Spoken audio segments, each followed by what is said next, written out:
말씀 씨앗을 심어요. 사랑하는 친구들, 말씀 씨앗 시간이에요. 오늘 말씀은 요한복음 5장 말씀이에요.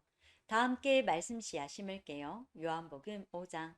얼마 후 유대인의 명절이 되어 예수님께서는 예루살렘으로 올라가셨습니다. 예루살렘에 있는 양의 문 근처에 기둥 5개가 있는 연못이 있었습니다. 거기에는 히브리 말로 베데스다라고 시어 있었습니다. 이곳에는 병약한 사람, 안 못 보는 사람, 걷지 못하는 사람, 다리를 저는 사람 등 많은 병자들이 누워 있었습니다. 거기에 38년 동안 병을 앓아온 한 남자가 있었습니다. 예수님께서는 그 남자가 누워 있는 것을 보시고 그가 아주 오랫동안 병을 앓아온 사람이라는 것을 아셨습니다. 그래서 그에게 물으셨습니다. 낫기를 원하시오. 병든 사람이 대답했습니다. 선생님, 물이 움직이기 시작할 때 제가 연못 안으로 들어갈 수 있게 도와주는 사람이 없습니다. 제가 물속으로 들어가려고 하면 다른 사람이 저보다 앞서서 물속으로 들어가곤 합니다. 그때 예수님께서 말씀하셨습니다. 일어나서 당신의 침상을 들고 걸어가시오. 그 즉시 그 남자는 병이 나았습니다. 그는 그의 침상을 들고 걸어가기 시작했습니다. 그런데 그날은 안식일이었습니다. 그래서 유대인들은 병이 나은 그 남자에게 이렇게 말했습니다. 오늘은 안식일이요. 안식일에 당신이 침상을 들고 가는 것은 율법을 어기는 일이요. 그러자 그 남자가 대답했습니다. 나를 고쳐주신 분이 나에게 침상을 들고 걸어가거라 하고 말씀하셨습니다. 당신에게 침상을 들고 걸어가라고 말한 사람이 도대체 누구요? 라고 유대인들이 다시 물었습니다. 그러나 병 고침을 받은 사람은 어떤 사람이 자기를 고쳐 주었는지 알 도리가 없었습니다. 왜냐하면 그곳에는 많은 사람이 있었고 예수님께서는 이미 군중 속으로 사라진 뒤였기 때문입니다. 얼마 후 예수님께서는 성전들에서 그 남자를 만나 그에게 말씀하셨습니다. 보시오, 당신은 이제 다시 건강해졌으니 더 악한 일이 당신에게 닥치지 않게 다시는 죄를 짓지 마시오. 그 남자는 그 자리를 떠나 유대인들에게 가서 자신을 고쳐주신 분이 예수님이라고 말했습니다. 예수님께서 안식일에 이러한 일을 하셨기 때문에 유대인들은 예수님을 핍박하기 시작했습니다. 그러나 예수님께서는 그들에게 이렇게 말씀하셨습니다. 내 아버지께서 지금까지 항상 일하시니 나도 일한다. 이 말 때문에 유대인들은 더더욱 예수님을 죽이려고 안달하였습니다. 그것은 그분이 안식일을 범할 뿐만 아니라 하나님을 자기의 친아버지라고 불러 자기를 하나님과 동등하게 여기고 있기 때문이었습니다. 그러나 예수님께서 말씀하셨습니다. 내가 너희에게 진리를 말한다.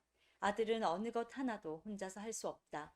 아들은 다만 아버지께서 하시는 일을 보고서야 그것을 할 수 있을 따름이다. 그것은 아버지께서 무엇을 행하시든지 아들도 행하기 때문이다. 아버지께서는 아들을 사랑하셔서 그분이 하시는 모든 일들을 아들에게 보여주신다. 너희에게는 놀랄 만한 일이겠지만 아버지께서는 이보다 더 큰 일들을 아들에게 보여주실 것이다. 아버지께서 죽은 사람을 부활시키시며 그들에게 생명을 주시는 것처럼 아들도 자기가 원하는 자들에게 생명을 줄 것이다. 이뿐 아니라 아버지는 아무도 심판하지 않으시고 심판하는 모든 고난을 아들에게 맡기셨다. 하나님께서 이렇게 하시는 것은 모든 사람들이 아버지를 존경하듯이 아들도 존경하게 하기 위해서이다. 아들을 존경하지 않는 사람은 아들을 보내신 아버지도 존경하지 않는 것이다. 내가 너희에게 진리를 말한다. 누구든지 내 말을 듣고 나를 보내신 분을 믿는 사람은 영원한 생명을 얻었고 심판을 받지 않을 것이며 사망에서 생명으로 옮겨졌다. 내가 너희에게 진리를 말한다. 죽은 사람이 하나님의 아들의 음성을 들을 때가 올 것인데 그때가 바로 지금이다. 그 음성을 듣는 사람들은 살 것이다. 아버지 속에 생명이 있는 것처럼 아버지께서는 아들에게도 생명을 주어 그 속에 있게 하셨다. 또한 아들이 곧 인자이기 때문에 아버지께서는 아들에게 심판할 수 있는 권한을 주셨다. 이 말을 한다고 놀라지 마라. 무덤 속에 있는 모든 사람들이 아들의 음성을 들을 때가 올 것이다. 선한 일을 한 사람들은 생명을 얻기 위해 부활할 것이며 악한 일을 한 사람들은 심판을 받기 위해 부활할 것이다. 나는 혼자서는 아무것도 할 수 없다. 나는 내가 듣는 대로만 심판을 한다. 그래서 나의 심판은 의롭다. 나는 내가 하고 싶은 것을 하려 하지 않고 오직 나를 보내신 분이 원하시는 것을 하려고 했습니다. 내가 나 자신에 대하여 증언한다면 사람들은 내 증거를 참된 증거로 받아들이지 않을 것이다. 그러나 나에 대하여 증언하는 다른 분이 계시니 나는 그분이 나에 대하여 증언하는 것이 옳다는 것을 안다. 너희가 요한에게 사람을 보냈고 요한은 너희에게 진실되게 증언하였다. 그렇다고 해서 내가 사람에게서 증언을 받은 것이 아니다. 내가 이런 말을 하는 것은 너희가 구원을 얻을 수 있도록 하기 위해서이다. 요한은 타오르면서 빛을 내는 등불이었다.